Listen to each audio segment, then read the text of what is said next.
So thank you very much, everyone. So I'm very happy and very proud to join eBay on stage. And just a little words about myself to what gives me the honor to talk to you. So I'm Tanya, partner at HJGF, and we are the most active seed investor in Europe, 3 billion under management, 20 years in the market, over 60 corporate investors on board over those 20 years.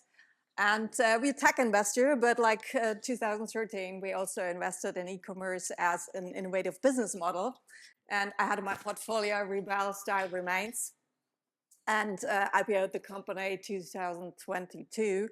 And yeah, that was right the day the Ukraine war broke out, and it was the first green IPO at Nasdaq. But you imagine what happened to the share price after that incident.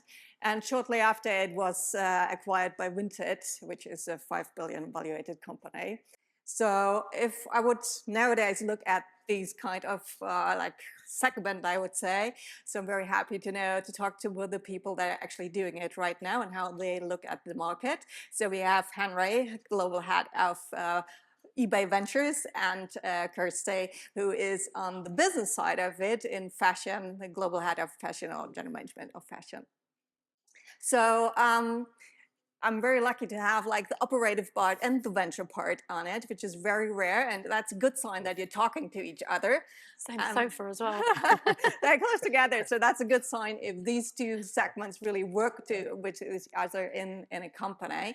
So give me a little bit more idea of what is the investment side doing probably. So what are you focusing on? How strategic is it really? And how much impact is it then for you, Kirsty, to work with the venture side? Yeah, I'm happy to start. Thank you, Daniel. So eBay Ventures founded 4 years ago. It's a corporate venture capital arm of eBay.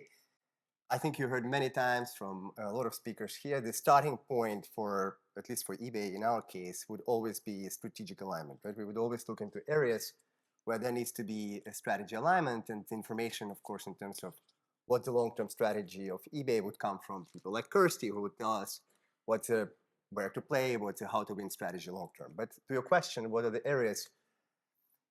For those of you who know eBay or maybe don't know eBay so much, eBay is an $80 billion company, but it's very much a focus category company, right? We focus on fashion, pre-loved, luxury areas that Kirsty is responsible for. We do a lot of in the collectibles area, a lot of in the P&A parts and accessories, a lot of refurbished, very high enthusiast level categories.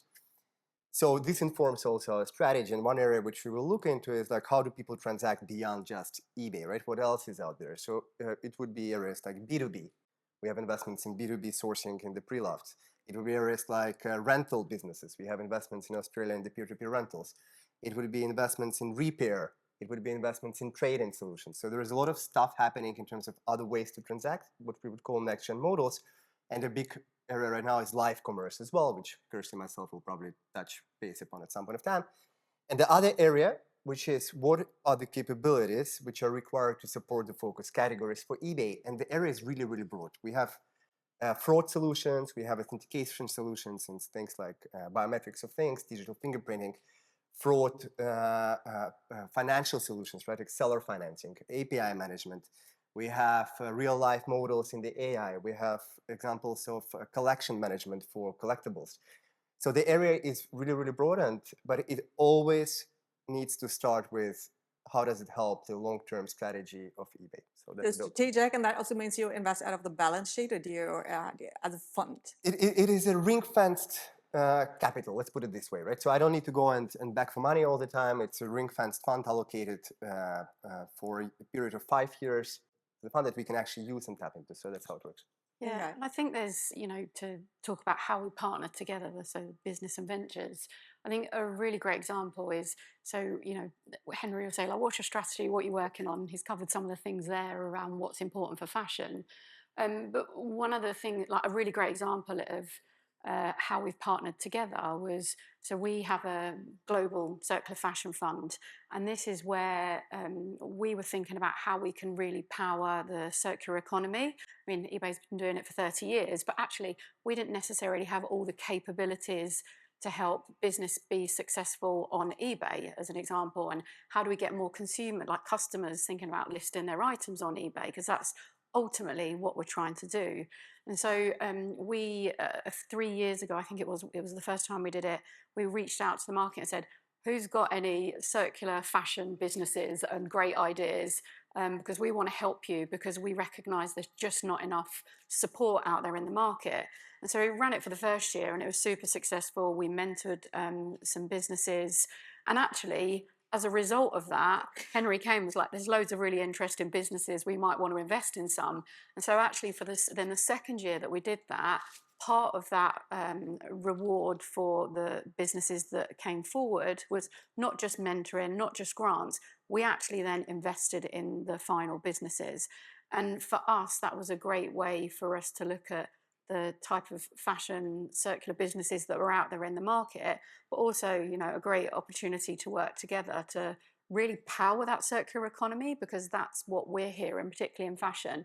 There's just not enough businesses that are in this space growing as quickly as we need them to.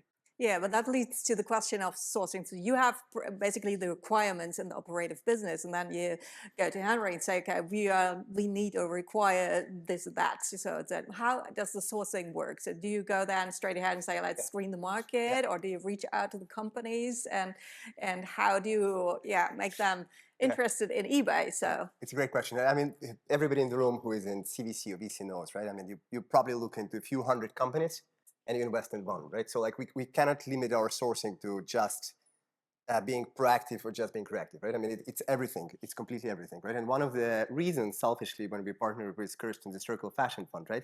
I think it's a great example, which the point you're trying to make, Tanya, right? So win-win. We can help enhance the fund. We can help coach how you raise money as a startups. But we tap into thousands of applicants that send applications to Kirsty, and we can see companies which are relevant for us. Which I think is another piece is relevant. Like the setup of eBay Ventures is that we are part of the Chief Strategy Officers organization, right? So we are very close to priorities of CEO, priorities of basically all the organizations. So we know what is the long-term implications, and we can be rather proactive in the sense of going to the market and saying, we know that's part of the long-term strategy. Let's go and look for this company. So then it's tapping into Kirsty. Kirsty will write me on Slack, Henry, there is this cool company I saw. Why don't you go and chat to that? Circle of Fashion Funds, working with other VCs. It's everything, to be completely honest. Yeah. And what can deliver the starter to you of what you can't do internally? Or where would you say, that's we want to outsource to a startup, and this we want to do internally if you look at your processes? I mean, I think and I've spoken about this before, I think like when we decided as an organization that we were really going to get behind helping to drive pre-loved fashion, like our strategy is to be the #1 destination for buying and selling pre-loved fashion, whether you're a business or whether you're an individual like you or I selling on eBay. We know how to help people like you and I sell on eBay. We've been doing that for 30 years. What we didn't necessarily have the capabilities for was helping businesses be successful in selling pre-loved fashion and luxury. You just got to remember, single item, single unique condition. You know, many businesses and brands just don't have those capabilities. So that's where we went out in the market, and that's why we launched the Fashion Fund, to see like who out there is doing something in this space. And that's where we made the decision, no, actually we needed to go out in the market and look at businesses who were perhaps more agile, had great ideas that could really help us build out that value proposition for our businesses. And so we were quite open and honest that we didn't necessarily have the capability to do that. I do think now as a business that we've really gotten behind how we support pre-loved fashion and luxury. There are many things that we do invest in ourselves. So for example, our authentication centers. Trust, we know, is one of the most important things for our buyers and our sellers when shopping luxury and fashion on eBay. And other categories like trading cards that we can talk about, but you know, my expertise is fashion. And so we knew that that was something that we absolutely needed to look to build and own ourselves. And we recognize we can't build and own everything. So we decide what we're going to lean into, and perhaps, you know, the tools that can help businesses are not things that we're expertise in. We don't own goods like there. And so for example, maybe you can talk about some of our more recent winners of the Circular Fashion Fund or business we've invested in. That's not our expertise. And we're okay to say, actually, it's better to look outside for that.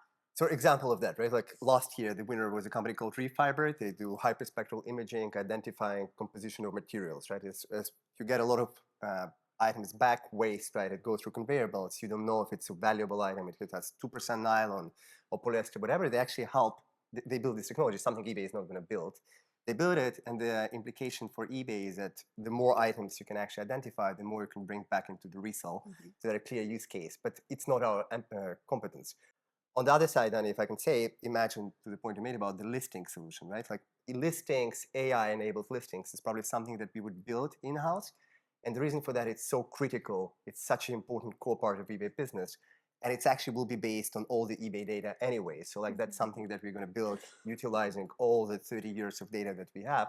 And it's a core proposition of eBay of being able to list, right? So that's something that we will not be investing in. Yeah, so especially for this luxury segment, authenticity, fraud, that's a big issue that AI helps evidently in that space. So how much of AI do you implement in your, in your sourcing, but also in your business to say like, so to drive this business along? I mean, if we talk about how we use it in fashion, I mean, there's more horizontally, we help customers be able to list stuff from their wardrobe, right? That's what we always want to say. We want to unlock the wardrobe. And so if you can use AI to take a few pictures and we do the rest of the work, that means that you've removed that barrier to selling your items on eBay. So that's where Henry said, like, using AI is super important, and particularly in fashion, because there is no catalogue in fashion. I wish everyone's like, can you just buy the catalogue, Kirsty? Yeah, I wish, right? Like it doesn't exist in the same way that it perhaps does in car parts and accessories, for example. So using AI for customers in that way is super important. But we also use it in other ways. So I've talked about trust, but counterfeit detection as well. So we literally, when people go to list items, we will use AI to scan those listings to make a decision about whether they are infringing IP, whether they're genuine items, whether there's something untoward going on. And we take that down before the customer even sees them, right? So that's where AI is really powerful for helping protect customers on the marketplace. But then other examples for fashion, like in our authentication centers, we authenticate, we've authenticated 15 million items in our authentication centers, so a lot. And one of the things that we talk about is that service where it comes in and you have a human touch every single item and check its authenticity. But we also use AI technology to make that more efficient. So, for example, that you'd use like Entropy. There are, another company who owns Certilogo where they have digital authentication tags. So we will use that technology to help us be more efficient in some of those processes. So we use it in lots of different ways as well. I don't know if you've got any other exampple. That's good. Yeah. And also the crucial thing is supply chain, especially luxury goods. They're very difficult to get that in enough stock really that the customer can pick from. So how do you solve that? And can venture help in that way to get the necessary one support? thing about fashion, and that I'll say, is we've got plenty of stuff, right? Actually, sometimes it's how do you connect the seller and the buyer, right? That's sometimes the challenge, because there is just so much stuff out there. And that's some of the role that we want to play as eBay, is making sure that people can comfortably buy pre-loved fashion and not necessarily have to go and buy new items, right? And so that we can reduce items ending up in landfill. And so some of the things that we do to extend the life cycle of items is super important. I mean, the point you're making, Dan, as well, and kind of talking about what you just said, right? I mean, like, it's probably only around, depending on the category, 15 to 20% of items get back into resale. So it's a lot of happening in the resale, but there is such a huge locked, we call it closet, or the wardrobe of items actually that never gets into resale. And it never gets into resale because it's cumbersome, it's not fun, there's a lot of friction, you don't know what it's worth, stuff gets somewhere else. So this is a very important part of the venture thesis as well. Is are there certain solutions out there which actually help tap into this 80+% of inventory, which today doesn't get into resale? Example would be, to make it illustrate a little bit, of an investing company called Fleek. It's a UK-based company. It's a B2B sourcing for vintage clothing. It basically solved for the fact that a lot of stuff which is being returned or put into waste, or stuff that Oxfam or Goodwill sorts through, but because it's a high labor cost, they actually are not able to sort through this effectively. It's being sent afterwards to markets like Pakistan, to Karachi and stuff like that, right? And there are humans in the rack houses going through all of this inventory. And what Fleek provides, it provides this rack house work. It's actually a solution, AI-enabled solution, to scan the items. Imagine there is a pile of clothes, right, container, and say, this is actually a valuable piece of clothing. This is a Burberry jacket. You can resell it for $200 on eBay, right? And they empower these communities to identify these items and don't get into the landfill. They're not being sold somewhere to Ghana or whatever. They actually go back into circulation, right? And it allows you to unlock more of these clothes, right? So that would be a good example of tapping into inefficiencies today in sourcing for. So the companies you invest in, how much do they depend on scaling with you? So are there any restrictions or limits you give them, you know? It's a great question, Daniel. I think it's always a debate of how much you want to lock this company with yourself, right? How much you want to make them dependent on eBay or the investors. My personal opinion, and people in the room might have very different, it should be just enough. It should not be that the company is reliant for the growth on your ability to scale or drive profits or drive growth, right? You should be an important customer, ideally, for this company. You should help them open the doors. You should be helping them get commercial agreements and use their technology. But I would hate to have a scenario where you're just the only kingmaker of the company, right? I would very much love this company to go and work, actually potentially even with our competitors, and learn from the market what else is happening. And how do you look at the companies when they want to exit? So do you take any rights of first refusal? Are you, what's your position that you take in We, light case sometimes at least the right of notice, right? We would love to have at least let us know if there is a big competitor for ours. But I would never put any friction or the ability of the startup to go and raise a new round, potentially with a competitor, because I think it would be silly for me to be able to do that. It would be silly for the returns of my fund. It would be silly for the company. And I think it's also not a good signal to the company and say, hey, we're going to give you money, but you are not allowed to work with competitors. If someone comes and invests in you, tell us, you know, it's kind of true that it might hinder the ability to go and raise funds. So yes, like things, let us know, inform us if someone will ever invest in you, but I will not be becoming a blockage. Yeah.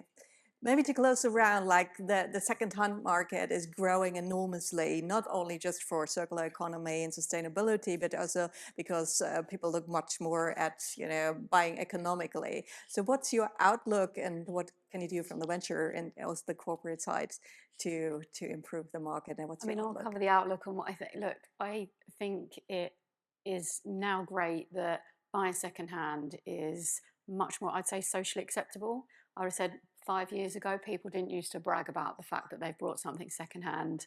And I think it's for lots of reasons. I think it's great value. It's harder to get hold of some items, not all of them. So it's great value. It gives customers access. And also it's like better for the planet, right? Like at the end of the day. And, you know, that's what eBay is all about. And that's how eBay started 30 years ago. It was a broken laser pointer that was sold, and it creates economic opportunity for lots of different businesses to thrive. If you take the UK alone, 250,000 small businesses, and many of them are now focused on providing circular solutions, which are then great for the customer. So for me, the way that I see things going, particularly in fashion, is it just becomes something that we don't talk about and just part of the normal way people buy and sell. And you don't necessarily have to make that specific decision whether I'm buying secondhand, whether I'm buying new. It just becomes you've got the availability to go and shop, and you don't think about it like that. It was a bit like someone quoted earlier, it was like, what's your mobile strategy versus your e-commerce strategy? It should just be, I would just want to go and buy something that's great and right for me based on whatever whatever occasion I'm shopping for. And how we make that happen. Yes, I think, like, you know, honestly, seeing all the innovation which is happening, right? Innovation in terms of unlocking the locked inventory, innovation like live commerce, I don't know, that becomes a massive, massive area for us, right? It's like selling goods, in many cases, pre-loved luxury, but also vintage stuff, right? Fun via the live stream, right? I mean, that is a huge opportunity. I think it will be unlocking more and more market. Just to give you one number, right? In China, around 40% of all the commerce happening today is live commerce. It's people buying via the live streams. In Europe, it's probably 2 percentage points. In the US, maybe 4 and 5. So think about even getting to half of this, right? And pre-loved inventory that eBay has affinity towards to actually is going to be a massive beneficiary from that. So I think the future is bright. You know, I think our model is rather defensible, and we can do whatever we can to help Kirsty and her team in fashion. Yeah, well, I can only highly recommend to work that closely together with core and venture as eBay does. So thank you very much for sharing your insights. Thank you. Thank you.